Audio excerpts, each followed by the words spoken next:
Hello class, this is CSE-4400, Section 1, Week 7, Fall 2025. Right, so this lecture, or rather this lecture material, should have been for last week, but since we had presentations go up until that time, I had to push back Chapter 8's material for this week. So we're talking about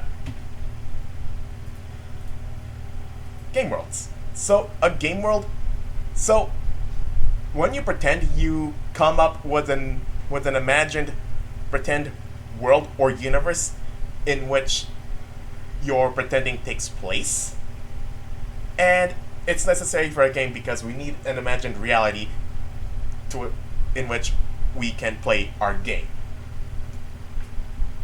Computers are, of course, exceptionally good at creating the necessary sounds, or at least presenting the necessary sounds and graphics needed for a game world.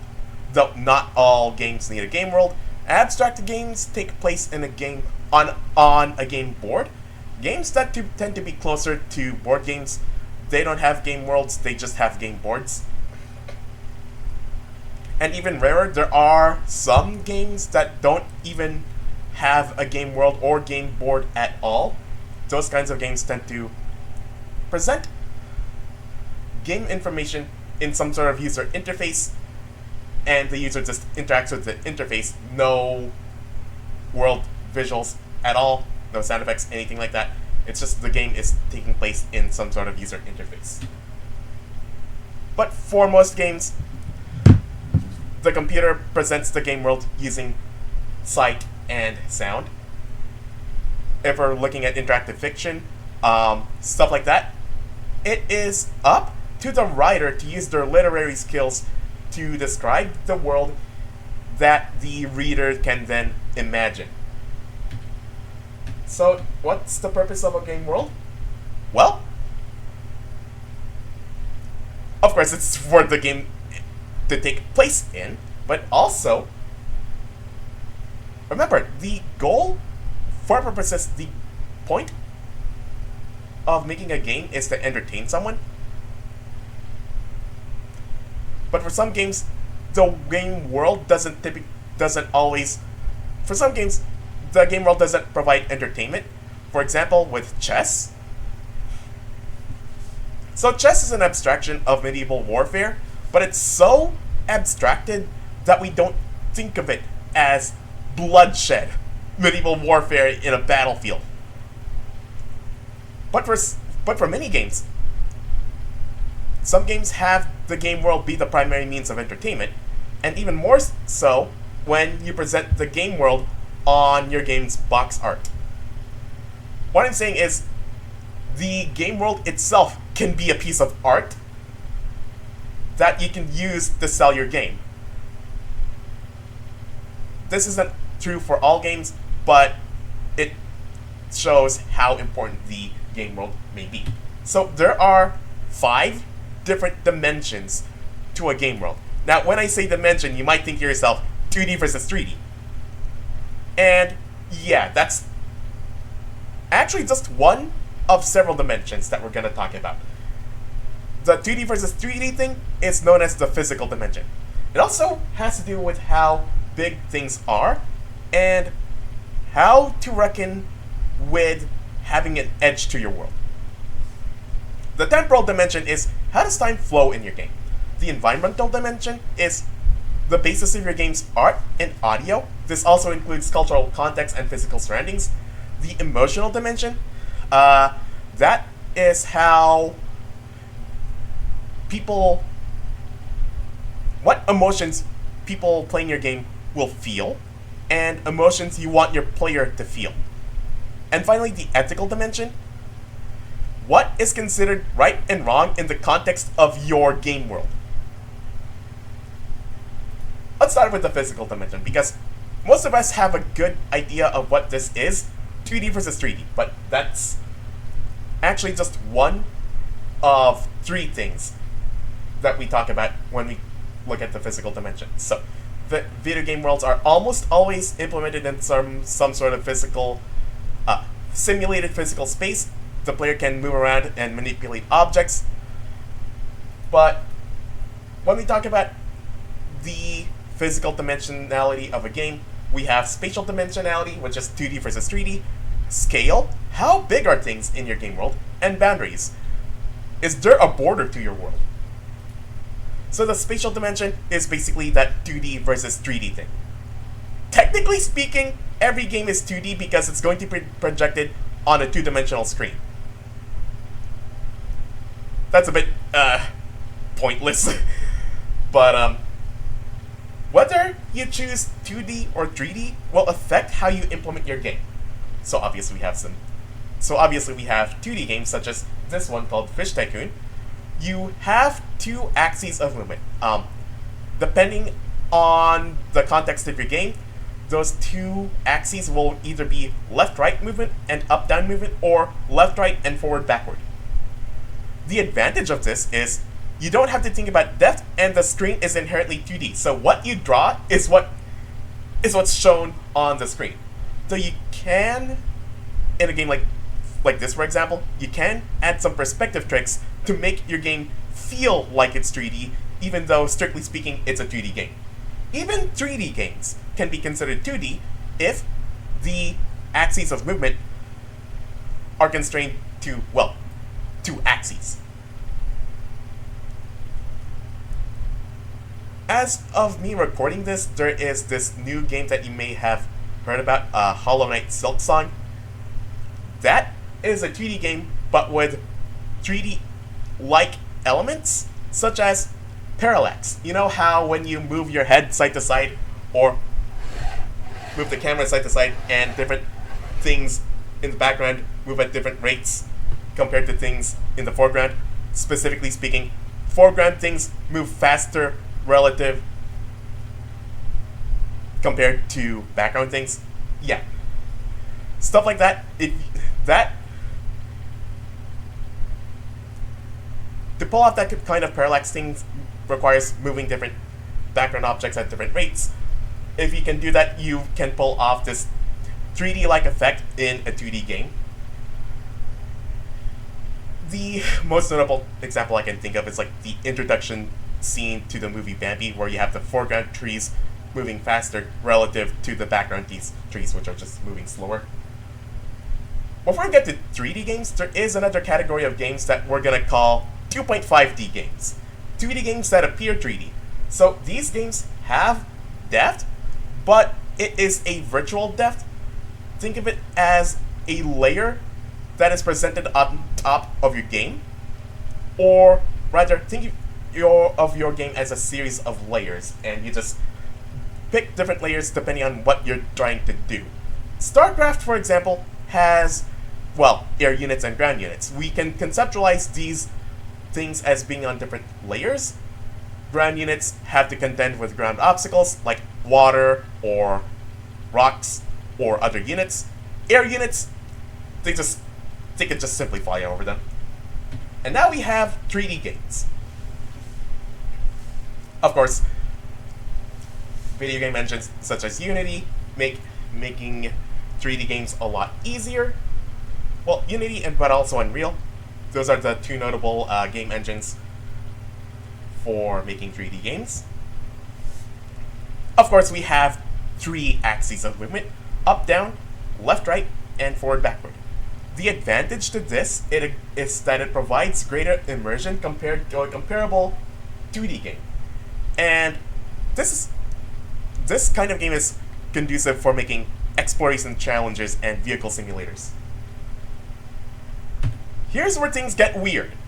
We have not common, but you may see these from time to time, 4-dimensional games. So you can interpret this in one of two ways: 3 spatial dimensions plus time, or, in this case, 4 spatial dimensions. Typically, when people say the universe is 4-dimensional, they typically mean 3 spatial dimensions plus time. That is not the kind of 4D we're talking about. We're talking about 4 spatial dimensions. So what I mean by that is, in 3 dimensions, we can describe locations in space using 3 different axes. So we would have the x-axis, y-axis, and z-axis. So here's our x, y, and z. And all 3 axes are perpendicular to one another. To have 4-dimensional space is to have a 4th axis perpendicular to all 3 axes before. And we're just gonna call it the w-axis. So you have 4 axes and they're all perpendicular to one another. Have fun trying to visualize that because it is pretty difficult to explain. The go-to explanation for that is, say you start at 0 dimensions. That would literally just be a dot, a point. We only need one number to describe that location. Actually, we don't need any numbers to describe that location. Not at all, because it's just one point in a 0-dimensional space. What do we need to even describe a point? It's just there. Okay, but now, imagine taking that point and extruding it in one direction. Now you have a 1-dimensional line. To describe locations in this space requires one number, and that's literally just the position on that line. So we can call this position 1, position 2. If we keep going, we would need a position 3. And then if we cut this in half, we might need a position 2.5. But we can keep going. Imagine taking this line segment and extruding it along a second direction, perpendicular to the first direction. Now you have a square. And now if you want to describe points in this space, you need 2 numbers. Those are your x and y coordinates. Let's keep going. Now that I can draw a dot over here, and put one over here, put one over here, and put one over here. Now it looks like I'm gonna draw another square that's overlapping it, but because we are so accustomed to seeing 3D objects, the moment I draw this, you're not gonna see it as a bunch of weird parallelograms attaching to a cube, or rather attaching to a square, but you're gonna see it as a 3D cube. Now we have extruded our square into 3 dimensions. To describe points within this space requires 3 values: x, y, and z coordinates. Now, this is gonna get a little bit tricky, but if I copy this, paste that, move that, and set the blend to multiply, I can now extrude this cube into another direction. This is itself perpendicular to the last 3 directions we went to. And if I connect everything up this time, it's gonna be a little bit nightmarish, but I'm gonna do my best. Now we have 4-dimensional space. To describe points in this requires 4 coordinates: x, y, z, and w. And we can keep going if you want to. Not that you ever see a lot of 5-dimensional games, but the idea is we could keep going.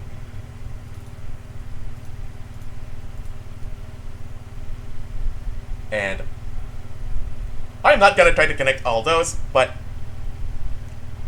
you don't see a lot of 5D games. Typically they stop at 4 dimensions because anything beyond that is gonna be a lot difficult to try to draw. Like, even right now I'm having a hard time trying to talk about 4-dimensional anything, apart from you have 4 axes of movement and they're all perpendicular to one another. So in 3D, you have up, down, left, right, forward, backward, but in 4D, you have an extra set of dimensions that in some contexts is called ana and kata.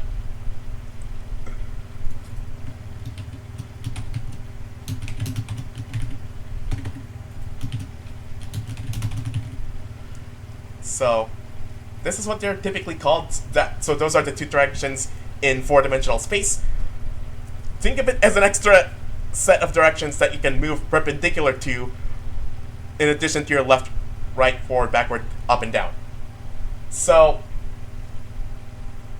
that's gonna make movement in 4 dimensions a little bit trickier, But there are a few ways you can present a four-dimensional game without breaking your players' minds. The easiest way would be to present your game as a series of 3D slices and use some means of moving up and down the fourth axis, and the player just chooses to move along the fourth dimension of movement as a series of slices. I say that knowing that there well exists a four-dimensional clone of Minecraft. That game has a scroll wheel where you can rotate about the fourth dimension, and when you do so, the world's gonna morph from cubes to like hexagons and stuff. So that's why this thumbnail, which depicts this hexagonal prism, that is a hypercube. But it's a three-dimensional shadow of a four-dimensional object, like how a cube, when you rotate it just right against the light, it produces a hexagonal shadow on the ground. Now, I doubt any of you are going to be making four-dimensional games, but I bring this up because, well, they do exist.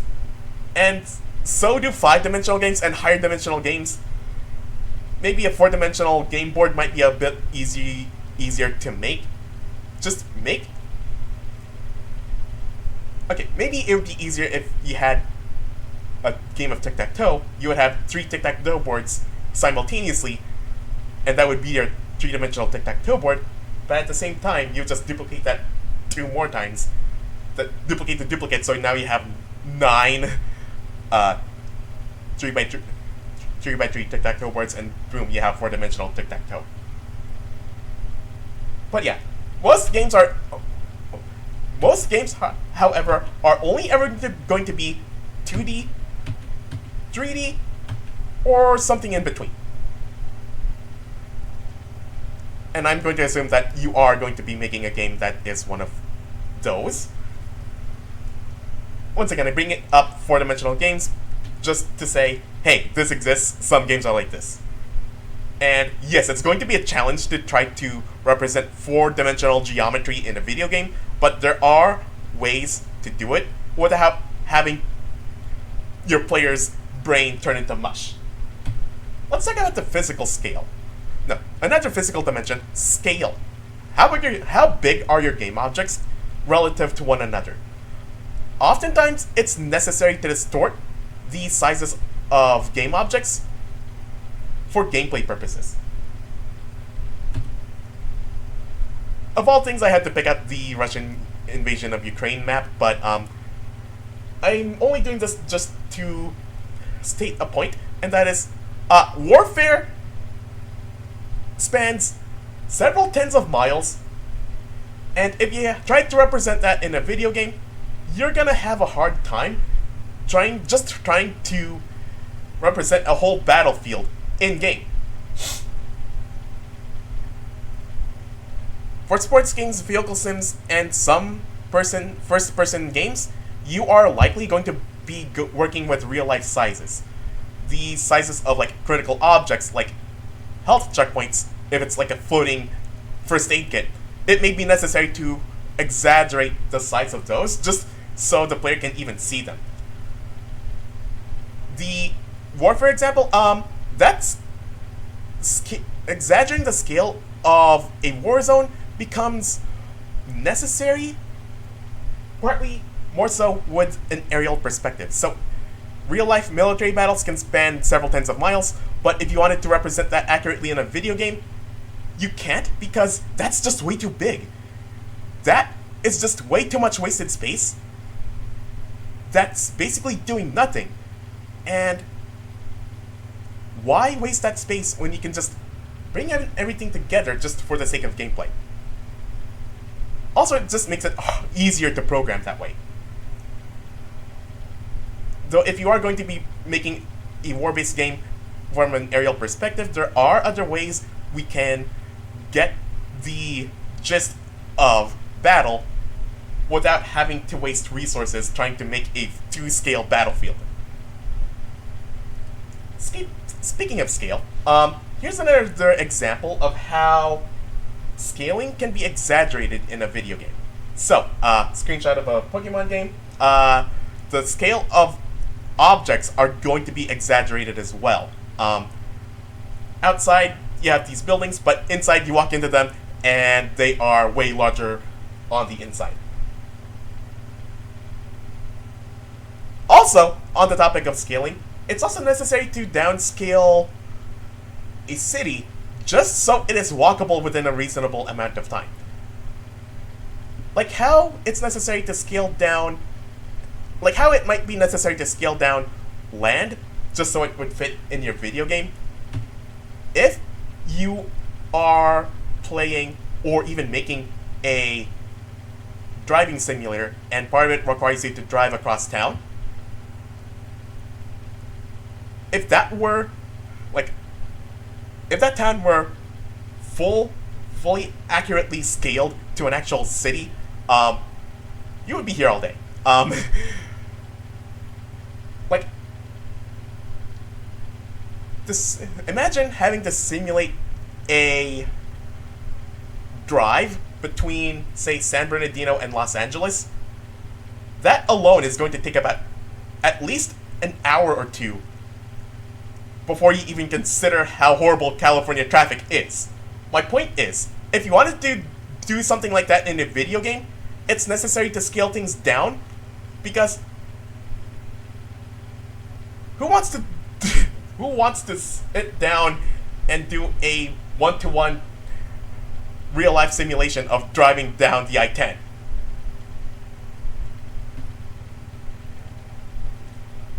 But to that end, even if it is accurately scaled, you might want things to go faster.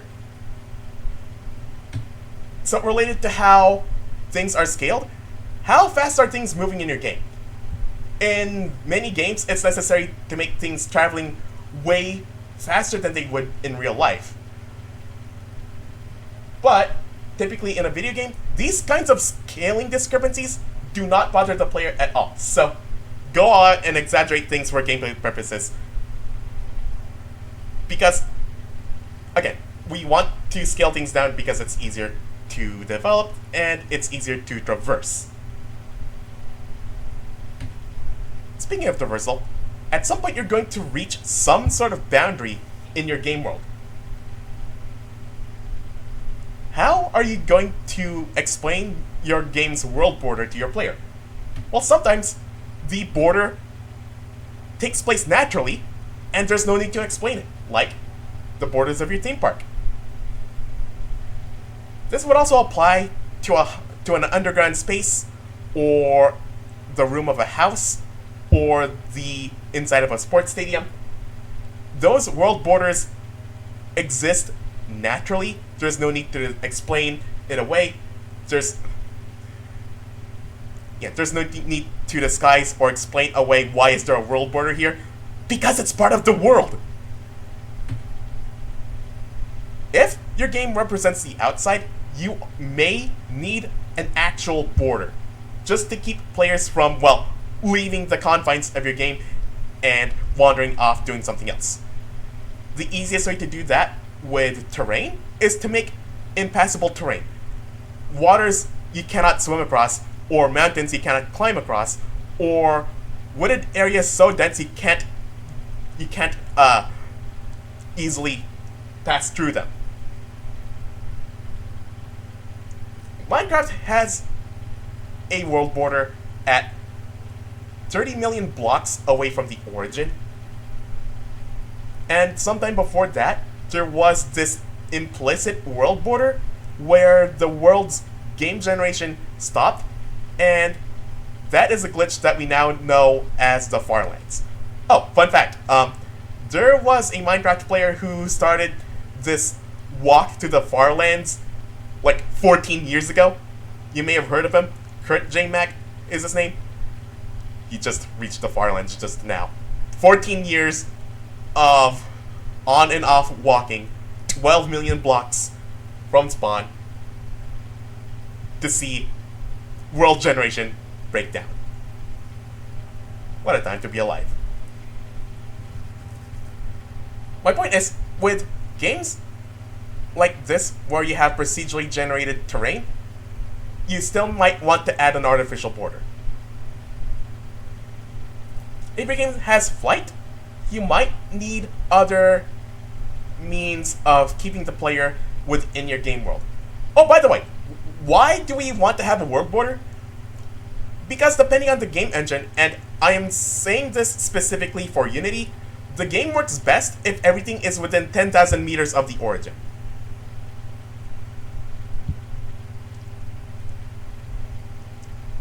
Anyway, what happens if the player tries to leave the bounds of that game? Well, we can enforce a world border, and that way the player just won't be able to leave. But if your game has flight, the player could just try to fly away, out of the game world, and they might still run into some sort of border. Like how in Breath of the Wild, there are borders, and if you reach them, the game will just say, you can't go any further. I linked to an article in this PowerPoint slides where someone had something to say about this border. Basically, this kind of world border broke immersion. And I guess it kind of does. You can't go any further. It's just pretty blunt. I guess an alternate message would be to say, you cannot abandon your mission. That is one way to enforce your world border in a way that doesn't break immersion to the extent of, well, this. Some games have invisible borders where if the player tries to cross it, the player will just get rubber banded back into the bounds of the game. In discussing this with the class last Tuesday, the class brought up another way to enforce the world border. And it is this. If you try to leave the world, you are considered a defector and you lose. Or some natural horror tries to kill you. So those are other ways we can enforce a world border, but in a way that paradoxically makes the world more immersive. If you have, say, Subnautica. I think this is Subnautica that they mentioned. But anyway, try to leave the bounds of your game, and Elder Chores will spawn and try to kill you. That is one way to enforce your world border. Another alternative is to present a map to the player. Whatever options shown are those ones that are just available. There is nothing else that we need to explain to the player. Here it's the UI that is enforcing the limit to what the player can explore. It's basically a map. This requires no explanation. So this is all about boundaries of your game. What about the flow of time in your game? I think that's really interesting here. For many games, well, let's start with turn-based games. Time only advances when the player wishes to advance to the next turn, and this is for turn-based games.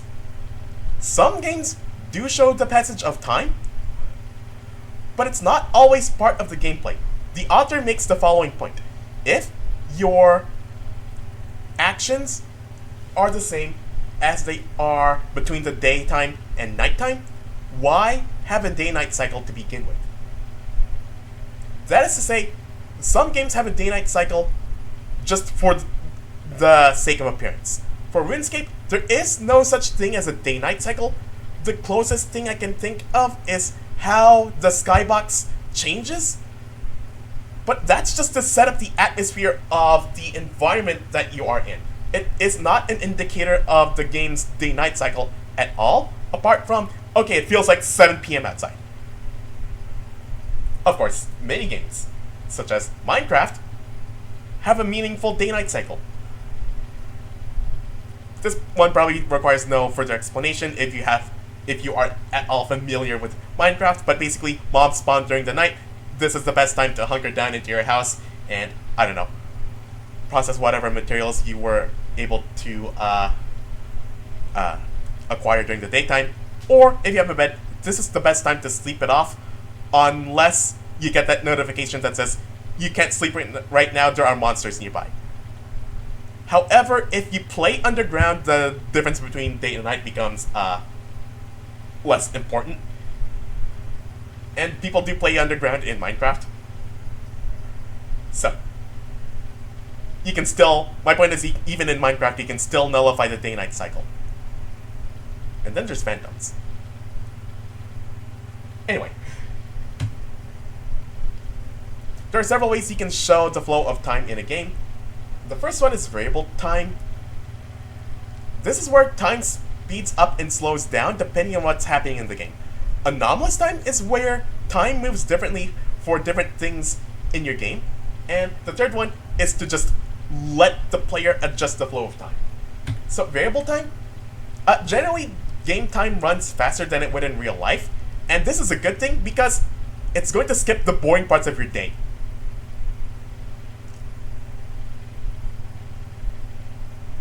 For example, in various games, just the act of going to bed is enough to advance to the next day. It's basically gonna fast forward the night and you are ready to go for the next day. This also happens in Minecraft. You go to bed in Minecraft, you get this little go to sleep cutscene, it fades to dark, and then poof, you are out of your bed and the sun is up again. Also, time can slow down when the player does something important. For example, in many games, if you aim a ranged weapon, gun or bow and arrow or what have you, time might slow down just so you can get a better shot at what you're hitting. And a good example of that is the bullet time mechanic in Breath of the Wild and by extension, Tears of the Kingdom. Another example of anomalous time is many processes in Minecraft take only a few minutes. Like, it takes a year for a wheat to grow from seed to maturity. It takes a few years for a baby cow to grow to adulthood. It takes a few decades for a tree to grow to maturity, depending on the species. And the time it takes to process iron ore depends on the processing method, your processing equipment, and the quality of your ore. But for all of these processes, they can be done in about a few minutes, or in some cases, a few seconds. This is to say, time moves differently for all these different objects. And it's necessary to have these processes It's necessary for these processes to have different rates relative to one another, because we're basically scaling down the time it takes for these things for gameplay purposes. Do you really want to wait like a one real-time year for your wheat to grow in Minecraft? I don't think so. That would be interesting if Minecraft had a season mechanic and you had to wait a few in-game weeks for wheat to grow. That could be interesting, or it could just make things way too hard, depending on how you feel about that kind of mechanic. Oh yeah, and letting the player adjust time, that's pretty simple. You see this in simulation games, but you might also see it in other games such as certain tower defense games. You can speed up time just for the sake of speeding up time. Just wanting the game to go faster. So, Universe Sandbox is a very good example. There are astronomical events that take place over the course of years, and for some, over the course of millions of years. So you want to change the simulation speed just to see things happen. Or, if it is, say, a planet colliding with another planet, you might want to slow that down just to see what would happen. Okay, now we talk about the environmental dimension. What's the game's world? What is the game world's appearance and atmosphere like? For this, there are two parts, the cultural context and the physical surroundings. So cultural context, that refers to your game's culture in an anthropological sense. Beliefs, attitudes, values that people hold, political and religious institutions, social organizations, etc. If your game takes place in ancient Rome, for example, it must look and feel the part, and so should its simulated citizens. So you would not have anything anachronistic like a digital clock in a game that takes place in ancient Rome. Cultural context also includes your game's backstory, your world's imagined history. This also helps to establish why your game's culture is the way it is.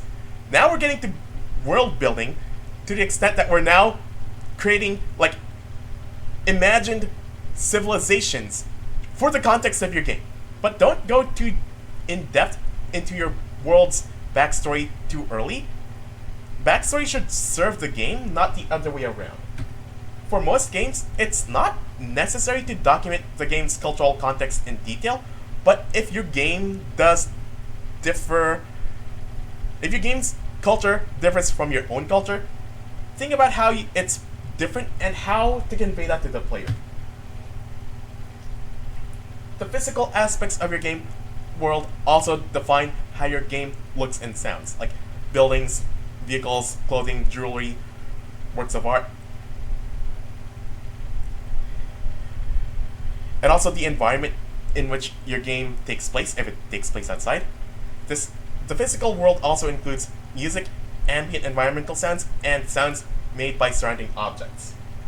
Also related to this is detail. How detailed should things be in your world? Technical limitations necessarily restrict how detailed things will be, and making things high detail takes time and resources that you could better use to devote to other parts of your game, and more so that you could devote if you can. Basically, the more detailed you make something, the more time it's going to take to make it, and the more resources it's going to cost on the computer. But here's the thing. Faraway objects don't need to be as detailed. You just need enough immersion to know what you're looking at, up until the point that it negatively impacts gameplay. Several years ago, the Hollywood sign got vandalized so that the O's look like E's.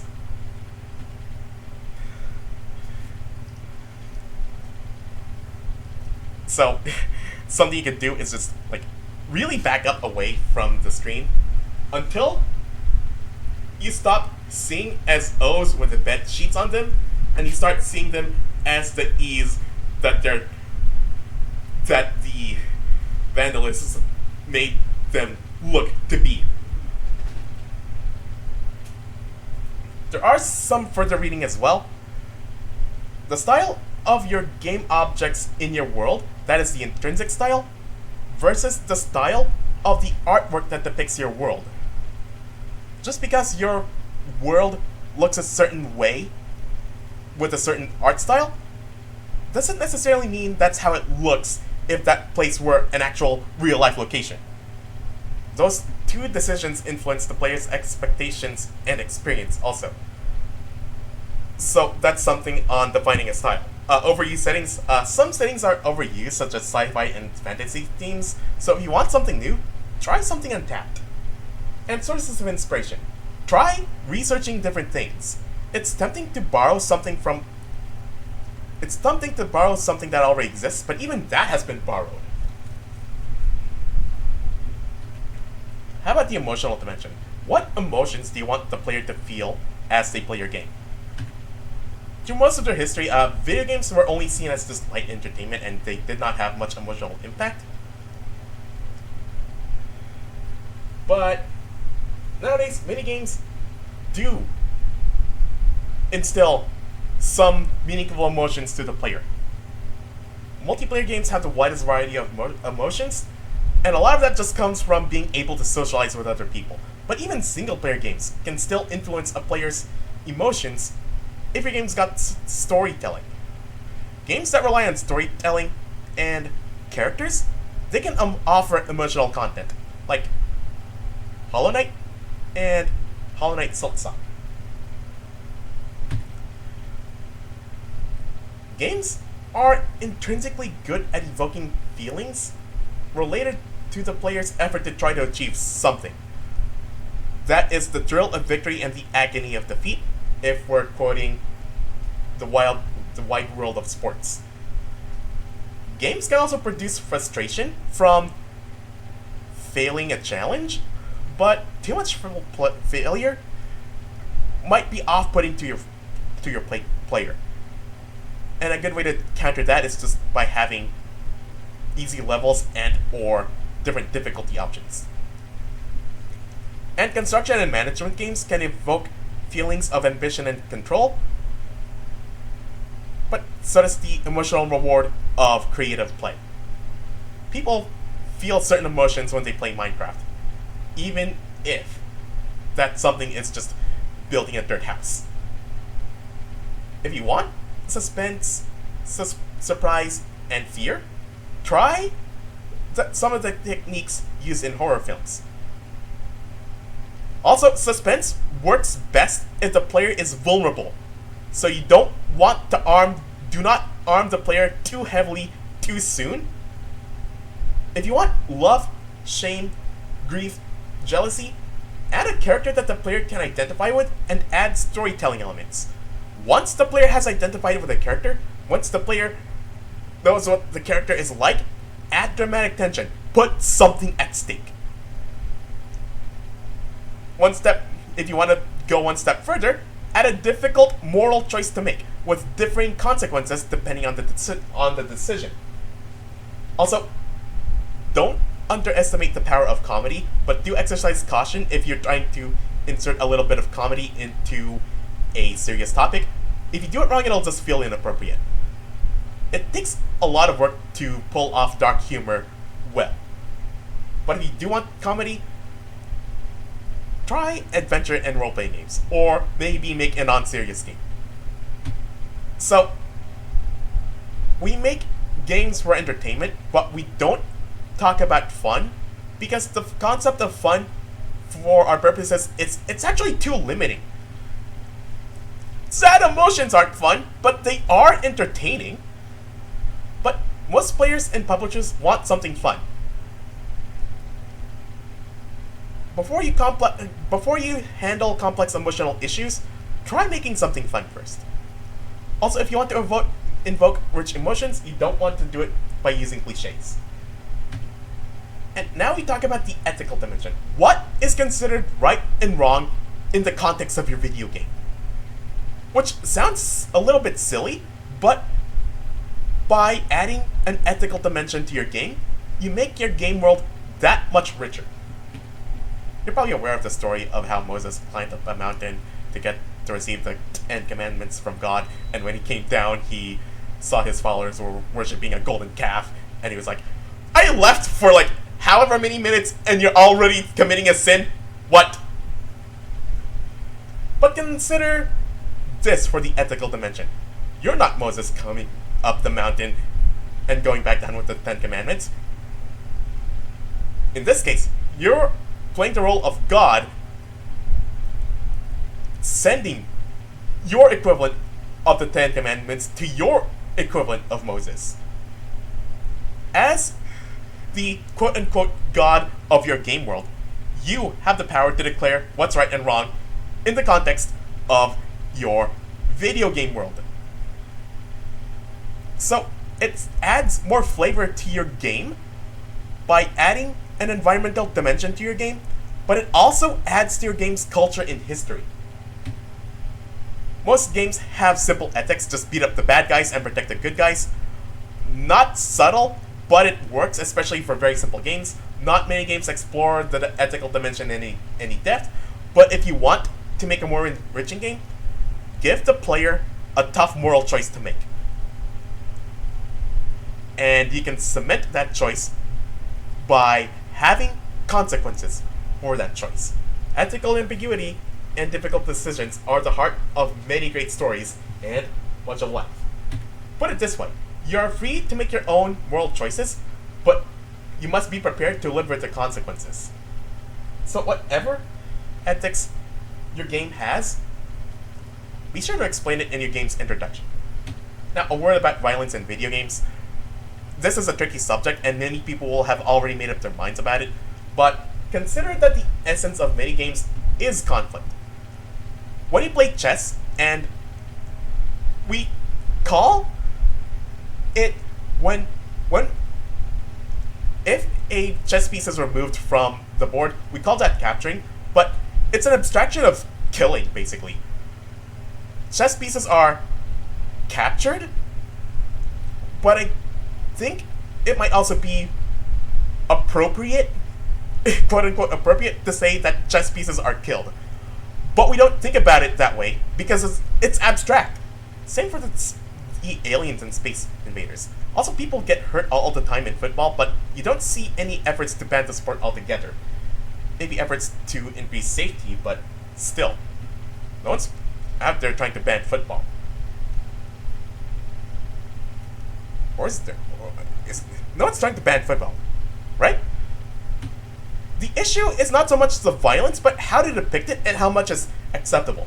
And especially for young children who don't know the boundaries between fantasy and reality, it's best to depict violence appropriately for the player's age. There is another thing that you can read, Killing Monsters, Why Children Need Fantasy, Superheroes, and Make-Believe Violence. But, in short, whatever violence your game depicts should serve the gameplay and the game's audience. And now we talk about realism. All games are going to be on a spectrum of abstract to representational. Maybe you want something cartoony, or maybe you want something that's basically some simulation of some real life thing, or you're making a sports game. Cartoony games tend to be less realistic, and the simulation and sports games tend to be more realistic. So think of realism as a score from 0 to 10. The text goes from 0 to 1, but I'm going from 0 to 10. So 0 is totally abstract, and 10 is totally realistic. Generally speaking, even the most realistic of realistic games aren't even a 10. Because if it were a 10, it would be real life, not a game. This is to say, there's always going to be something about a game that is made realistic or unrealistic for the sake of gameplay purposes. Players and critics think about realism as a quality of the game, of the whole game. But even within a game, you're gonna have things that are realistic and then other things that are not realistic.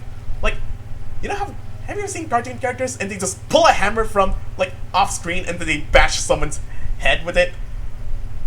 If you were being realistic, I think you'd just crack that person's skull open. But the worst that it would do is just put a little bump under him, and that's it. Also, where'd that hammer even come from? That is something that is colloquially known as hammer space, where cartoon characters just pull random objects out of nowhere. So this abstract versus representational dichotomy, it helps as a starting point for what kind of game you want to make. If you want a cartoony game, how much realism do you want to add? But if you want your game to mimic something from real life, how much realism are you willing to remove? A few times I've talked about the Minecraft mod called GregTech, and it is known for having a quote-unquote realistic energy system, where not only do you have to worry about voltage, but you also have to worry about amperage. If you have too much current through a wire, your wire will melt. And if you force too much voltage through a machine, it'll explode. Those are the basic rules for how the voltage and amperage system in GregTech work. But even that is not realistic. In fact, I would argue that GregTech is unrealistic. Still, even with voltage and amperage, it is not realistic. You wanna know why? Where's the return path for all those wires? It's supposed to be a circuit, so that means you're gonna have electrons going in one way and then electrons going back the other way. So where's that return path? Also, how does the transformers work in GregTech? Because if it's alternating current, you can step up and step down the voltage easily. But also, if you chain batteries in series, you can increase the voltage. How is it that if you put multiple battery banks together in DirectX, it doesn't increase the voltage? Yeah, I'm going on Target today. People talk about DirectX as being the most realistic Minecraft mod out there. I'm arguing it's not realistic enough. My point is, you're gonna have some things about a video game that are realistic, but other parts that are not. But whatever decisions you make should serve the entertainment value of your game. So how much realism do you want to have in your game? It's a decision that you're going to have to make for yourself. Oh, and everything about the rest of this PowerPoint slides is just examples of things that we talked about. For example, I added video links to the 4D Miner game. That is the 4-dimensional Minecraft clone. But someone out there also made a 1-dimensional game, a 1-dimensional Minecraft clone. I'm not gonna play these. I'm just gonna skip forward. Magic Cube 4D. That is a 4-dimensional Rubik's Cube. So instead of having, and I'm technically pulling out the wrong cube because this is 4x4x4. Instead of having 6 square faces, you have 8 cubic cells, and instead of having, well, again, this is the wrong one, so this would be 16 stickers, but on a 3x3x3 Rubik's Cube, this would be 9 stickers. In the 4-dimensional analog of a Rubik's Cube, you have 27 hyper stickers per cell. If you're thinking to yourself, that's not a tesseract. That's not a tesseract. Where's the 8th face? And you might think to yourself, and yeah, you're right. That is not a tesseract, but it actually is, because this is the analog of doing this. So I'm back in Paint.net, and I'm just gonna draw a square and draw it like this. But what I can do is I can draw a square outside here, and now it looks like I have a square in a square. But if I add these lines, it looks like I am partitioning this outer square into 4 trapezoids. But again, because our minds are expecting to see this as 3D, we don't see a square surrounded by trapezoids. We see the inside of a cube. And we can extend that logic to a different way of drawing a tesseract. That's the 4-dimensional analog of a cube. If I do this,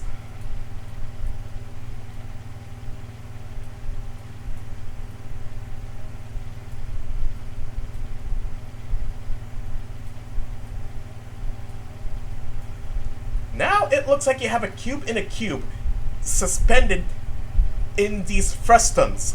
These are frustums, right? Anyway, it looks like you have this cube in a cube, but actually this outer cube and this inner cube, they're the same size. What makes it look like the smaller cube is smaller is all perspective. So that smaller cube is actually further away in the 4th dimension. Like how? In perspective projection, these 2 squares are actually the same size, but the inner square appears smaller because it's actually farther away in the 3rd dimension. Anyway, let's go back to these things. And yeah, someone made a game that takes place in hyperbolic space. It's gonna take a bit of time to try to even explain what hyperbolic space is, but imagine you tiled all of space using squares. But instead of forcing 4 squares around a corner, you were able to squeeze in 5 squares around a corner. That is an example of hyperbolic space. And in that world, if you have parallel lines, they're gonna diverge from one another. So in Euclidean space, you can have parallel lines, and no matter how far you go on those lines, the gap between those lines will never change. if you have hyperbolic geometry, the lines may be close together at one point, but they're going to curve away if you go in one direction along one of those lines. And it's not that they're curving away because the lines are curved. No, the lines are straight. And somehow they're still curving away. Here are some examples of factory management games. You can just tell at a glance which one is more realistic than the other, and which one is more abstract than the other. Factorio, Shapes, Satisfactory. Of course, it's going to be the one screenshot by Let's Game It Out. And the fourth screenshot, that is Minecraft, but it is a mod pack that makes Minecraft into a factory management game. It is yet another GregDeck-based mod pack. So here are some games that don't have game worlds. Cookie Clicker and Infinite Craft. All they have is interfaces. And of course there's going to be a relevant XKCD comic. This comic is positing the existence of a game where you simulate plate tectonics. But it is real time. It's going to take 400,000 years just to produce your first mountains.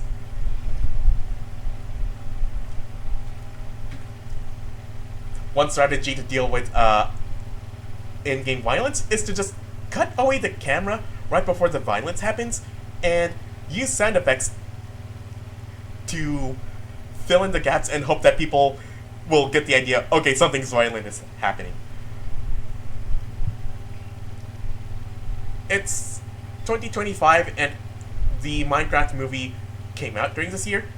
There is one notable scene where lava was about to be dropped onto a chicken, and right before the lava even dripped down onto the chicken, the camera cut away and it showed someone else's reaction to the chicken being cooked.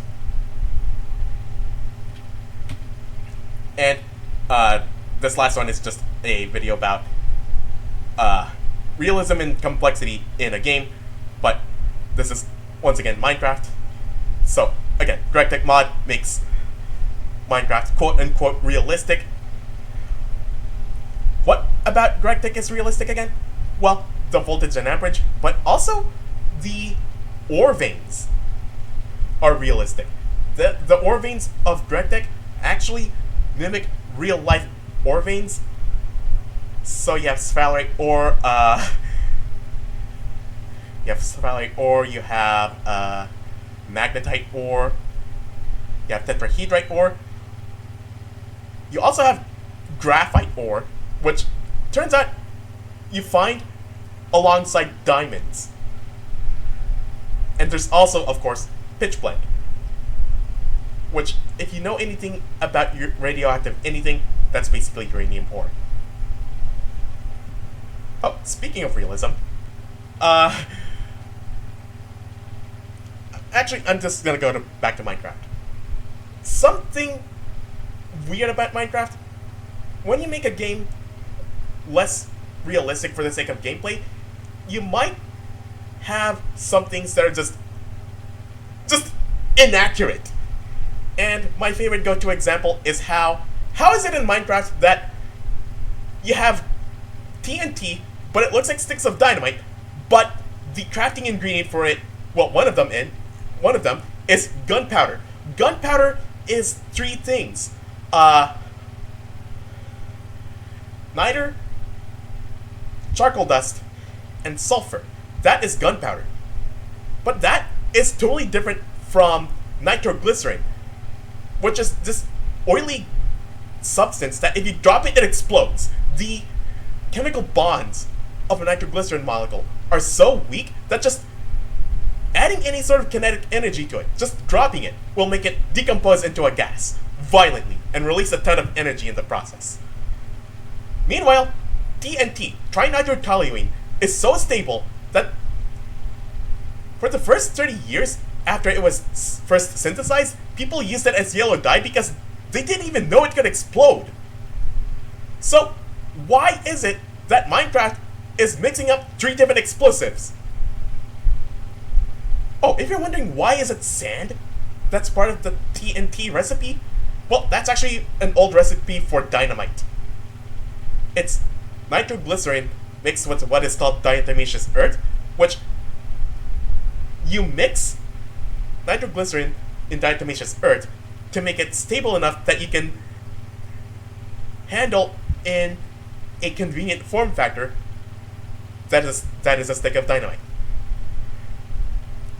If you're wondering why Alfred Nobel was called the Merchant of Death, it's basically because, well, one, his nitroglycerin stuff was so explosive that he was desperate to make it stable, but two, in making it so stable, he made it easier to kill people.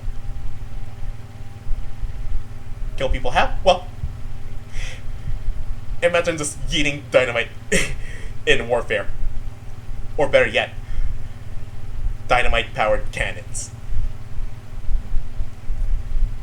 Anyway, this is why Nobel was reportedly called the Merchant of Death. It's not because he made explosives easier to work with. It's also probably because nitroglycerin was so unstable that before he was able to stabilize it, people were just dying left and right, just trying to handle it. Well, anyway, that's enough of a tangent regarding why is Minecraft's TNT like referencing two other unrelated explosives. Anyway, that's gonna be it for this discussion on Game Worlds. And I'm going to stop it here and talk about one other thing. Hey everyone. Okay, that should not have played. Okay, so for this class, Fall 2025, in case future me is making you watch some old videos and you are part of a future class, ignore this. For Fall 2025, be aware that you have your check-in on next week. So I would like for you and your group, or as much of you as your group as possible, to be here next week so I can see how you're doing with the progress on your game. There is a part where you are to show up in person, but also a part where you have to write a short report on, it's a personal report on what you have done so far to contribute to your game. Anyway, that's going to be it. I'll have further instructions on that, but for now, I'll be ending this discussion on video game and video game realism and what the frick is going on with Minecraft TNT slash nitroglycerin slash gunpowder. And might talk about how Greg is still not realistic enough. I'm gonna leave it here and let you just continue with continuing making your game. Alright, that's it, and I guess I'll see you next week.